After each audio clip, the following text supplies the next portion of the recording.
Okay, there's no question. So I'm going to read something. This is from the Nectar Devotion. Kind of interesting.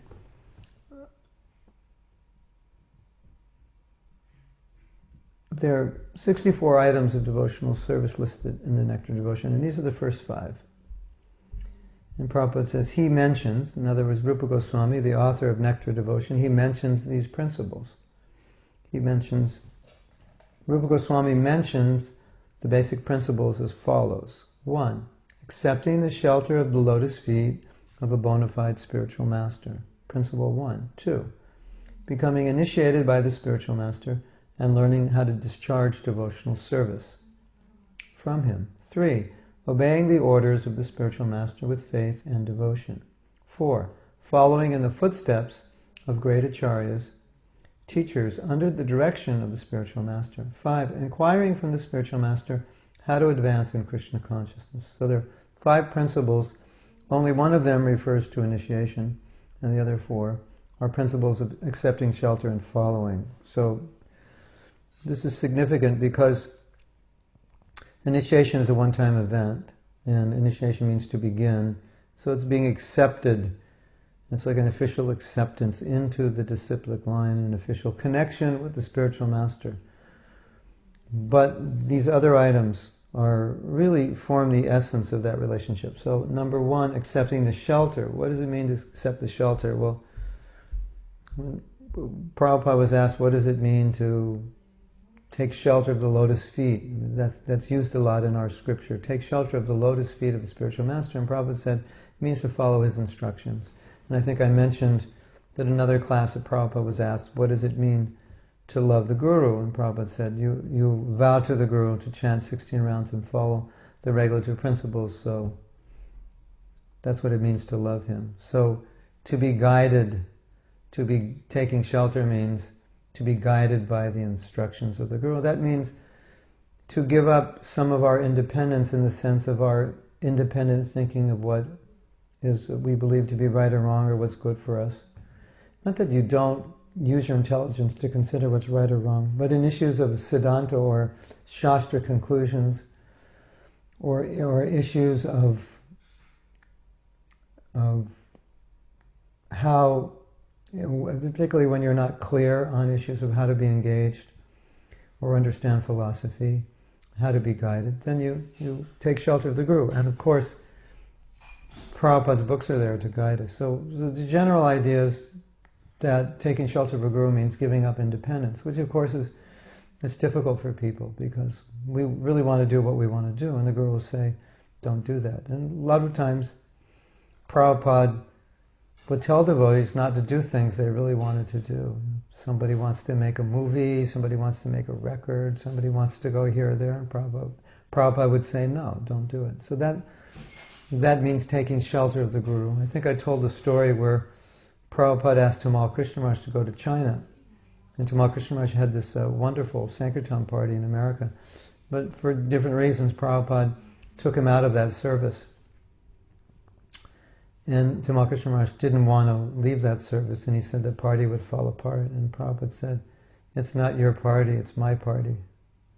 I remove you from that party. I'm in charge. Something like that. So the idea of taking shelter of the spiritual master is that he's your guide. He's giving you direction, and it's not that he's directing every detail of your life, but in general, there's you're not just you don't want to be independent just to do whatever you want.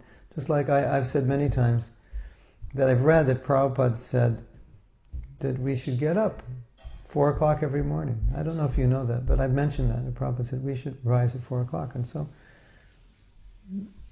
not everybody wants to rise that early. Not everybody finds it possible. But when you meditate on an instruction from your spiritual master that this is what he wants, you get power to be able to do something that's difficult. And so that's what it means to take shelter. You get empowerment because of your dedication to the instruction. And so it might be difficult for you ordinarily, but because you've given yourself in faith to be guided by someone, when they ask you to do something, it has a lot more power than just like your mother or father asks you to do something. And you say, I don't want to do that.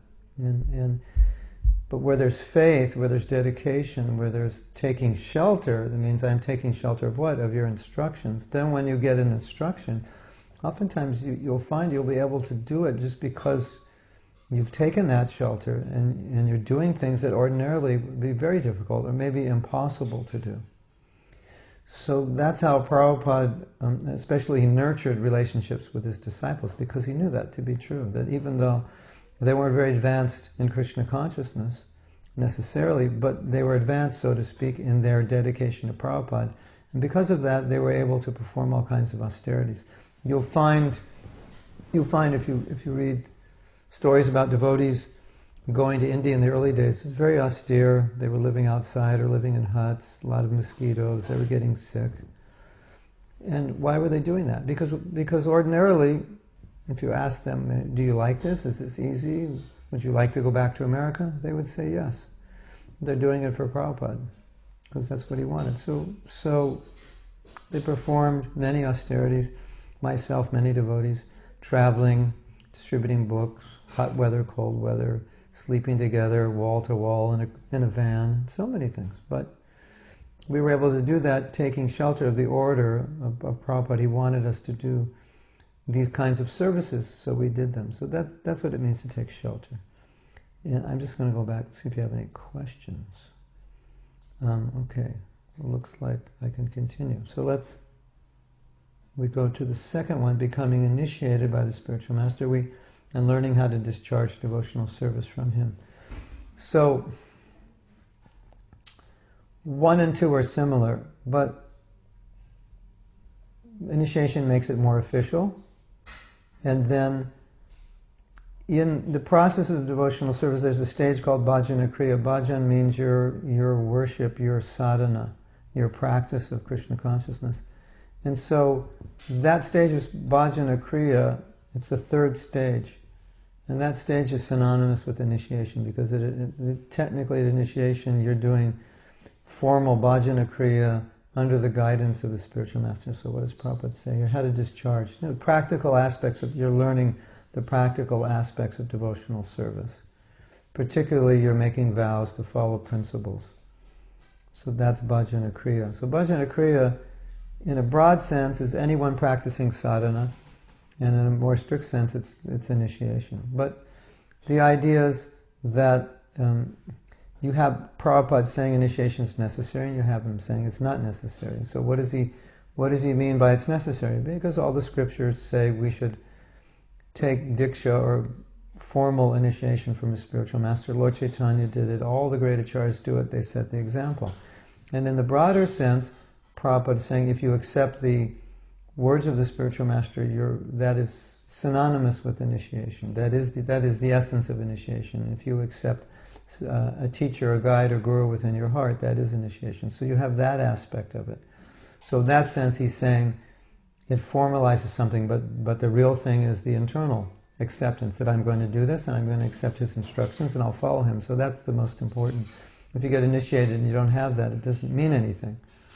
And so that's what it really means. Initiation really means that formal acceptance internally, whether you do it externally. But at some point it should be done. But it shouldn't be done prematurely.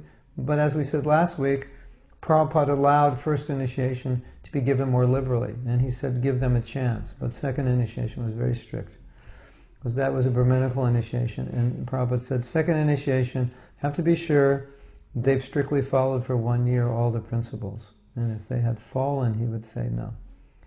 Because it's a Brahminical life. Brahminical life means sense-controlled. So, first initiation, give them a chance to raise themselves to the Brahminical platform. Second initiation, very strict. So, Prabhupada allowed many people to take first initiation out of his mercy who maybe weren't so qualified, but give them a chance. So, you accept the guidance from a guru at some point when you're ready, if you're ready, if and when you take shelter through formalized initiation, you're accepted by the Guru, you're accepted by Krishna officially within the disciplic succession. Now there are exceptions. I don't know if I mentioned these exceptions. There are exceptions where one man was a dedicated life member who was helping Prabhupada build the Juhu project, and for some reason he didn't want to get initiated or didn't feel ready. I don't know the details. But he told that to Prabhupada. He said, I don't feel ready or I don't desire to be initiated now. And Prabhupada said, it's okay. You don't have to be. And he was saying, but all the devotees are telling me I have to be because that's the philosophy. And Prabhupada was saying, no. Prabhupada had such a close relationship. I forget exactly what he said, but something like, it's not necessary for you, Krishna will accept you. And this man was helping construct homes, I believe, not sure, but he was either refurbishing or building 1 story to 2 stories on the property because there were apartments on the property. Prabhupada said, as you are building homes for the devotees, Krishna is building a home for you in the spiritual world. Another time, a devotee asked Prabhupada that how will these people who get your books in places where there's no devotees ever get initiated? Prabhupada said, reading my books is initiation. Another time he said something to the effect that being in the disciplic succession is accepting the disciplic conclusion. In other words, this is the philosophy that's come down to us through the Guru Parampara, and if we accept that, that's a kind of initiation. So these, like Prabhupada's pointing out, like the essential ingredients of initiation, which the ceremony is formalizing. But if you don't have those essential ingredients, then what are you formalizing? So it's not that by getting the initiation, that's the magic. The real magic takes place before that. And so Prabhupada even conceded that someone who didn't officially get initiated could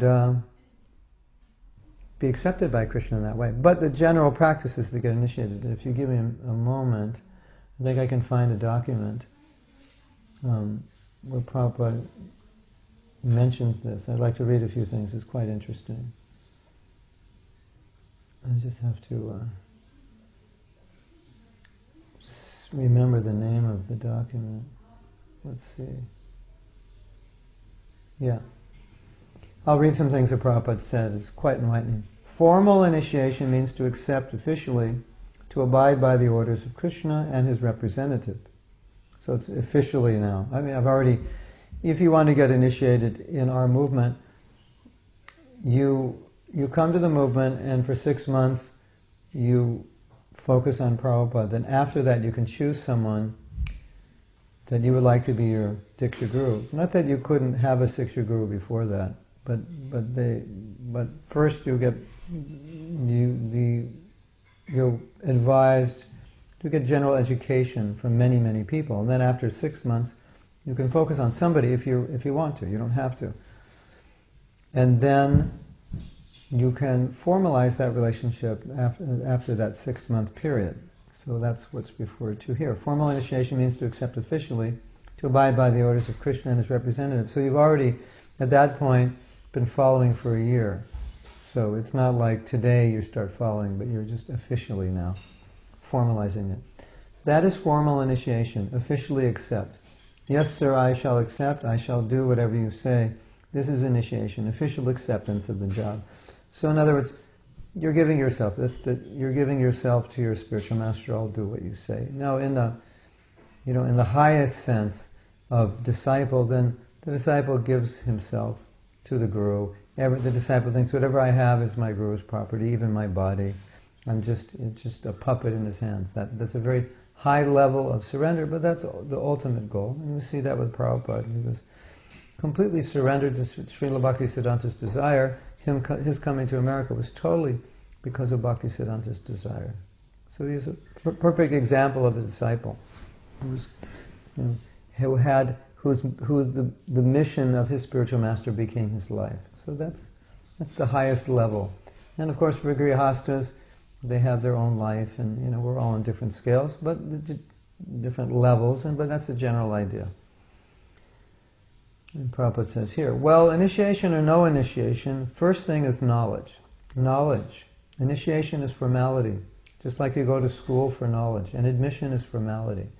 That is not a very important thing. So Prabhupada's giving an example here that, of course, in the modern context it may not make sense, but if you went to school and you got knowledge, that's what's important, right? And whether you're registered or not is not so important, of course. If you're not registered, you don't get credit, you don't get a job. But Prabhupada's using it in another sense, in the sense that you receive the knowledge. So that's the important thing, the knowledge you received. And whether you formally got recognition and a diploma, that's not so important in that example. So, knowledge is the basis of initiation. What you're learning from the spiritual master, how you're being guided, that's really the essence.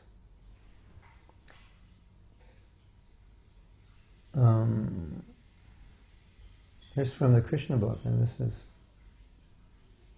I believe, Krishna is speaking to Sudama. My dear friend, everyone should consider his father to be his first teacher, because by the mercy of one's father, one gets this body. Father is therefore the natural spiritual master. Our next spiritual master is he who initiates us into transcendental knowledge, and he is to be worshipped as much as I am. Spiritual master may be more than one. Spiritual master who instructs the disciples about spiritual matters is called Siksha Guru, and the spiritual master who initiates the disciple is called Diksha Guru. Both of them are my representatives. Oh, Krishna is speaking. To who? Maybe Sudama. There may be many spiritual masters who instruct, but the initiator is one. A human being who takes advantage of these spiritual masters and, receiving proper knowledge from them, crosses the ocean of material existence is to be understood as having properly utilized this human form of life. He has practical knowledge that the ultimate interest of life, which is to be gained only in this human form, is to achieve spiritual perfection and thus be transferred back home, back to Godhead. So, they often say initiation is like a second birth, so spiritual master is like your spiritual father, as you have a material father. Okay, so I'm going to go back and see if you have any questions.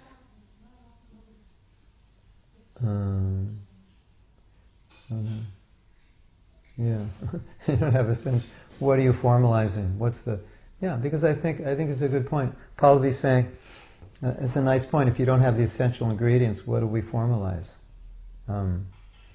It's true, and I think some people misunderstand that. If you get initiation, that initiation becomes something magical, like something. I mean, it is in some sense magical because Krishna's accepting you through the spiritual master, karma is being burnt up, and you do get an impetus to go forward. But if we look at it, as we're saying here, as formalizing, then you have to ask yourself the question, what have I gotten to formalize? And what is that knowledge? What is the conclusion? What are the vows I'm taking? What are the practices that I'm committing to? Another aspect that was more prevalent in the earlier days of the movement than it is now is that when people got initiated, it was a connection not only with Prabhupada as a sadhaka, just as a follower of the principles, but it was a connection with Prabhupada's mission of spreading Krishna consciousness. So now you're connected as a dedicated servant of the Sankirtan movement. So that was very much part of initiation. Not that like someone would get initiated and they would just go home and quietly do their sadhana, they'd chant their 16 rounds and regulated principles. Of course, that's the basis. But it meant more. It meant now that it's like it was taking it up a notch in the seriousness of your practice, so that you're also dedicating yourself to the mission. What is my spiritual master's mission? What is he trying to accomplish? Let me be. It's now I'm formally part of that. So that's also the conception of initiation, that you're willing to give your free time, give your life, your assets, whatever you have, you'll give that to the Sankirtan movement, to helping other people become Krishna conscious. So that's part of the process. And of course, not everybody does that in the same way, and some people have taken initiation and haven't really imbibed that for whatever reason. But as I remember, when Prabhupada was here, that was the mood. And Prabhupada did say things like that you give yourself to Krishna. That's what initiation means. So yes, it's a nice point. What's going on that we're formalizing? We're formalizing that, okay, I'm giving my life, I'm dedicating myself, all these things, and now I'm formalizing it. So, you want to look in your heart and see what's there. And then after you're initiated, you want to remember that it did formalize these commitments. And I'm formalizing my acceptance of the process of Krishna consciousness, and then every day recommit. So, Senia says, I have a question. What are the best ways to investigate a spiritual master? Call Sherlock Holmes. Get a surveillance camera in his room. Sneak it in there. I like to joke with Senia because he's so serious. What lecture should I listen to in order to understand the Guru? I mean, there's so many lectures that are for beginners and don't reveal much about the Guru, his mission. What are other important factors in establishing faith and understanding the Guru's mission? Well, I could give a couple general answers. Let's say, Senia, you were very inspired to be scholarly in your Krishna consciousness. Go very deeply into Srimad Bhagavatam.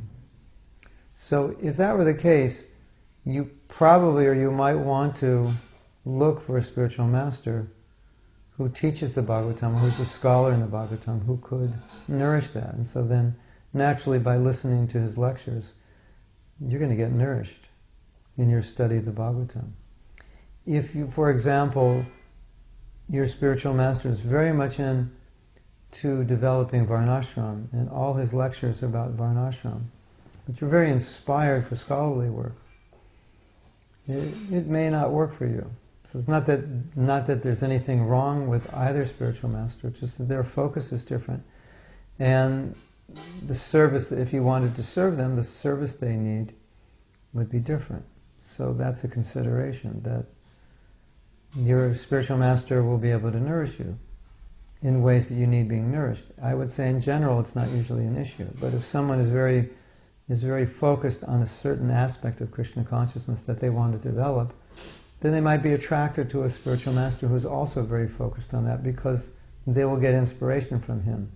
It'll be direct inspiration according to what they need. So that's one aspect. But the other thing is, that's not a rule. I'm just talking in general. That may be something to consider. But you may be very, very inspired by one devotee.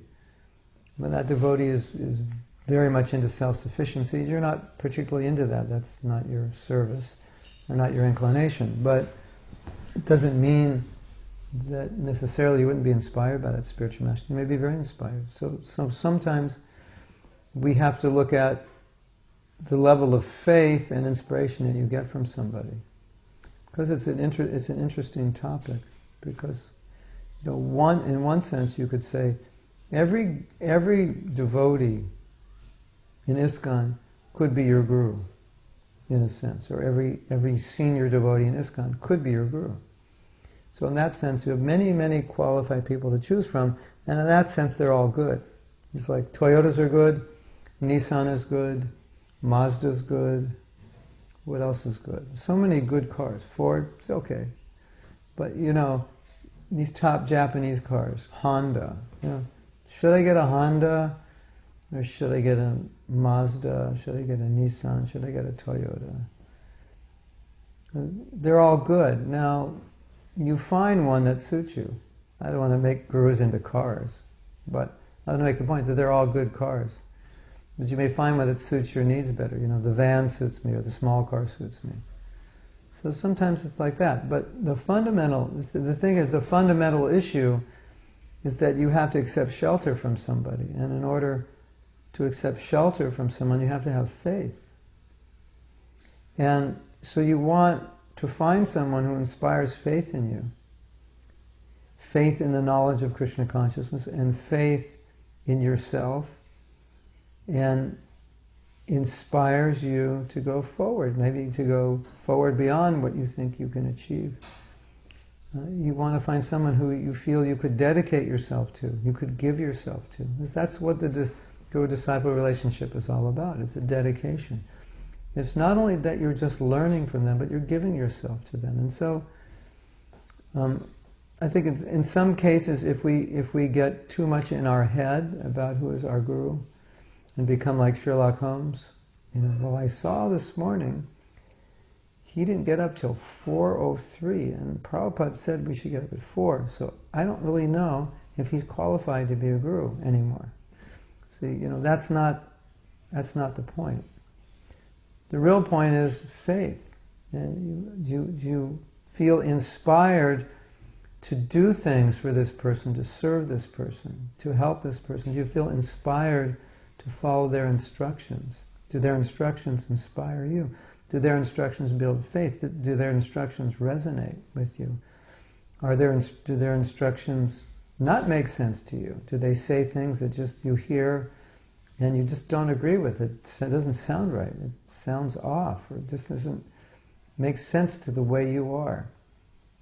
Or do you hear and everything they say it just hits you at the core. It just makes so much sense and it pulls you forward. So, it's not just an intellectual process, and I think that this investigation business, it's important, but at the same time, once you investigate a Toyota, once you investigate a Honda, once you investigate a Nissan, you'll find they're all good cars. So, generally, whoever you investigate in ISKCON who's initiating, 99% chance, they're all good. Occasionally, gurus do have problems, so therefore, you want to make certain. But it's difficult also. The people who would really know are his disciples who are close to him. So how you make certain? So you make certain as best you can, but you don't spend a lot of time on it. It's more important. Find someone who's an inspiration for you. And if you have faith, you'll be able to hear. And if you don't have faith, you can't hear. And if you have faith, like we were saying before, your spiritual master will tell you to do something, and you'll just do it. And otherwise, you wouldn't be able to do it, or it'd be very difficult to accept. Like sometimes Prabhupada would say that sometimes his spiritual master would say something and it didn't seem right to his or to the other disciples' vision, or to their logic, to their material understanding, didn't seem right. And then Prabhupada would say, even if he's wrong, he's right. He had that faith, that he understood that was his inability to understand, not that his spiritual master was wrong. So you want to be able to have a spiritual master who you can accept on that level, who you have so much faith in that even they say something that will not make sense to you, you'll accept it. That I know this is true, it's transcendental, I just don't understand it now, and I will come to understand it by accepting. That's the general idea. Now, before you accept the spiritual master, then you question, all right, what is he saying? Does this make sense? Is this right? But after you accept him, then you've stopped that. Now you're going to follow. So we don't want devotees to blindly follow anybody. So we say, don't blindly follow, check, use your discrimination, use your intelligence. But when you come to the point and say, this person is genuine, and this person, I feel like I could give my life to this person helps me so much in my spiritual life. I feel such a connection with them. I feel so safe taking guidance from them and so inspired. Then at that point, then you take off your Sherlock Holmes hat. In any way, I would suggest your discrimination is more about these other factors than how Krishna conscious they are, because a lot of times it doesn't even matter.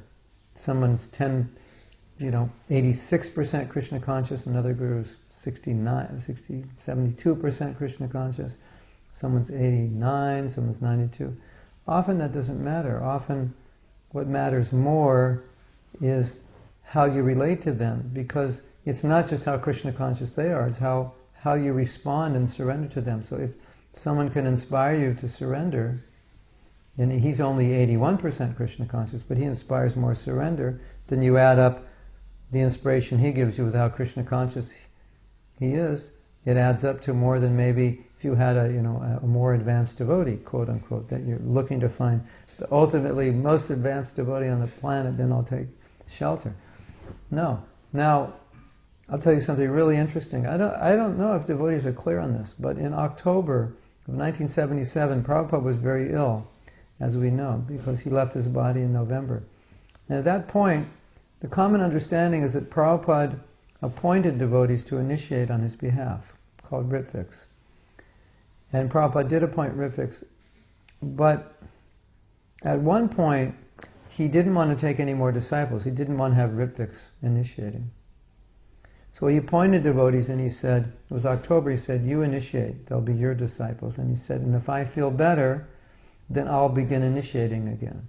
And it's there, you can read it, it's clear. But most devotees, maybe they know it, maybe they don't. It's not, I don't think it's common knowledge. So the idea was that he was taking the karma and it was not healthy enough. So he just wanted to remove himself. He didn't even want Ritviks to initiate it. He appointed disciples, you initiate. And then he said, and then when I recuperate my health, or if I recuperate, then we'll see if I want to start initiating again. So basically, he was saying, I'm going to stop initiating, my disciples will initiate, and then at a later point, I'll start initiating again. And that's really interesting when you think about it. Because Prabhupada was not then putting so much stress on the initiator as the initiation process. It would seem, wouldn't it, from what he's saying, that being initiated is where the focus was, not who you got it from. So you want to keep that in consideration also. I think Prabhupada felt if we're initiated by his disciples, then it's the same as being initiated by him. It's the same thing, it's the same family, it's no different. So, that was very interesting, and it's there. If you study the conversations, you'll see Prabhupada said, I will stop initiating, you initiate, and then we'll see if I'll start initiating again. And he wouldn't say, we'll see if I start initiating again, if these devotees were initiating on his behalf. So, what is my mission? Well, in the broad sense, any disciple of Prabhupada, their mission is Prabhupada's mission. And also, what a guru will do is he will encourage devotees to find their mission within Prabhupada's mission. So you have different situations. Let's say you have a spiritual master has a very specific mission. Maybe let's give some examples. Like Jayapataka Maharaj, you'll find in Mayapur, he has lots of disciples because Mayapur is one of his main projects. So many devotees of Jayapataka Maharaj are in Mayapur helping with the project. And Jayapataka Maharaj is the minister of congregational preaching. So they have an office in Mayapur for congregational preaching development, and they're all his disciples. So it's a very specific mission, and those disciples are inspired to do that and help him. But it doesn't mean that all his disciples are working within his mission.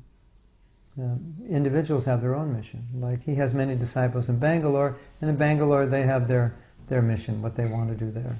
So some disciples are inspired to participate in the particular mission of their guru, and some have their own particular inspiration. So, let's say you're a musician or a filmmaker. Like Timothy, you like to make films. So it doesn't mean you have to have a guru who's a filmmaker, if there even is one, right?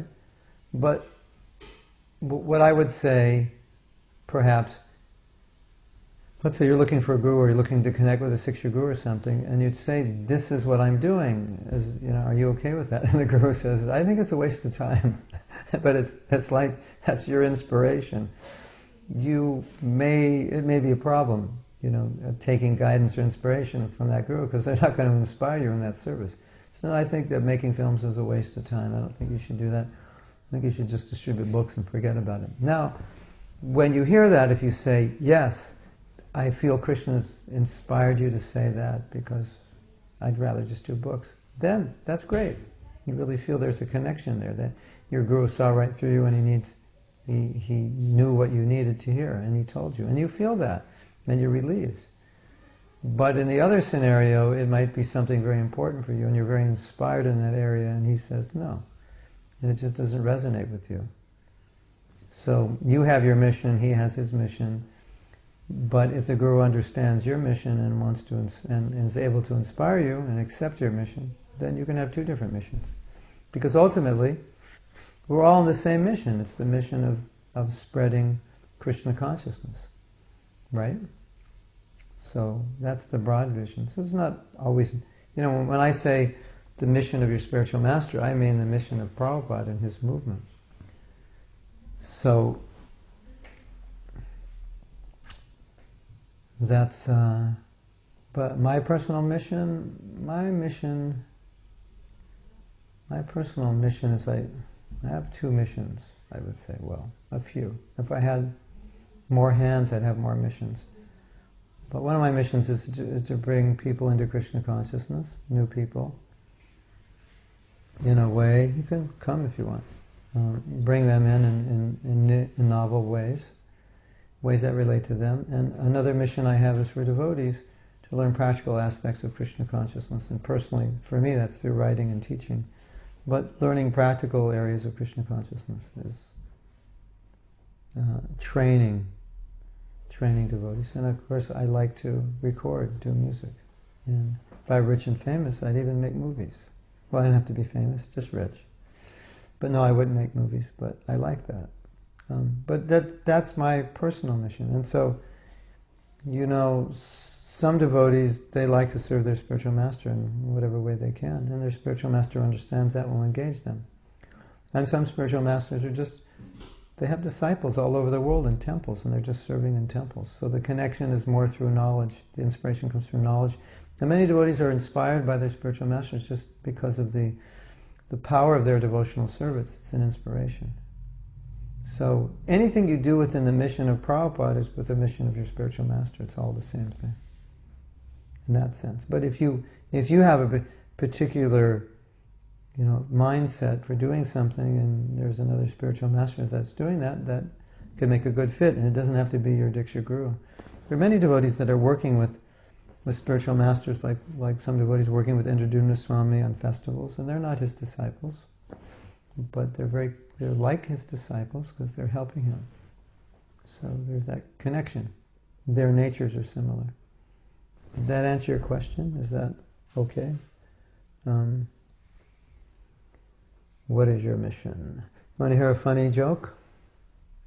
I don't know if you'll think it's funny. It's not a joke, but Prabhupada said it. Ridananda relates a story. Whoa, we have 5 minutes. I'm going to have to get going soon. These hot topics are hard to end. He took sannyas when he was very young, and he was very serious. Taking sannyas serious. Had a very serious face. And he mentions once he went into Prabhupada's room. He walked in with his danda very serious. Like that, And Prabhupada just pulled the rug out under him and said, "So, what is your message?" Because it was so serious. What is your message to the world? So, he said, what is your mission? Our mission, Prabhupada's mission, I read in a letter Prabhupada wrote in 1959. I was looking at the letters Prabhupada wrote before he started ISKCON, and I wanted to find what was Prabhupada's mission before he started ISKCON. And I came across this letter Prabhupada wrote to a friend. He said something like, "My mission is to make every living entity Krishna conscious." That's Prabhupada's mission. So that's our mission. That's your mission. It's everybody's mission. And then you fit in specifically within that mission. My mission is to inspire people to... One of my missions is to get people to practice Krishna consciousness in their daily life. They may not be connected with temples, and even if they live near a temple, but just ways that they can make Krishna consciousness a lifestyle rather than compartmentalize it into just a sadhana practice and then kind of go through their day in an ordinary way, and then the only really spiritual part of their day is their sadhana. So I want to help people incorporate Krishna consciousness as a lifestyle. I also want to bring in a lot of more traditional Vedic wisdom that can help people in their daily practice, because there's a lot of other groups out there that are doing that, and we need to be able to compete, so to speak, with them to help people on all levels. Okay, so now we have some other questions. Kirtan. My daughter is very inspired, attracted, and attached to Bhakti Swami. She's not willing, ready, able to follow his instructions to her. Is it good for her to still meditate on him as a Siksha Guru who could be a Diksha Guru? Yes. Yes, yes. She likes to go and meet him, listen to his classes and bhajans, and render menial services, but doesn't follow his personal instructions to her. Is that a sane relationship for her? From my perspective, it is, but you might want to ask him, because if it's not for him, then who am I to say it is? But I generally say yes, because that relationship will help her much more than not having it, even if she's not ready. I can't see Prabhupada denying anyone a relationship, even if they're not ready to surrender. But of course, that's up to Bhakti Swami, but I can't see him saying no. I would be surprised if he did. We were having class last night, and we were saying how Prabhupada engaged people when they had trouble. It was always, not pushing them away, but bringing them closer. So that relationship, it will help her more and more be able to follow. As her affection and attachment increases, she'll find it easier to follow. And whatever she can follow is good for her. That's my feeling. So I would encourage it fully, but probably want to ask him if he has any problem, although I doubt if he would. I'd be surprised if he did.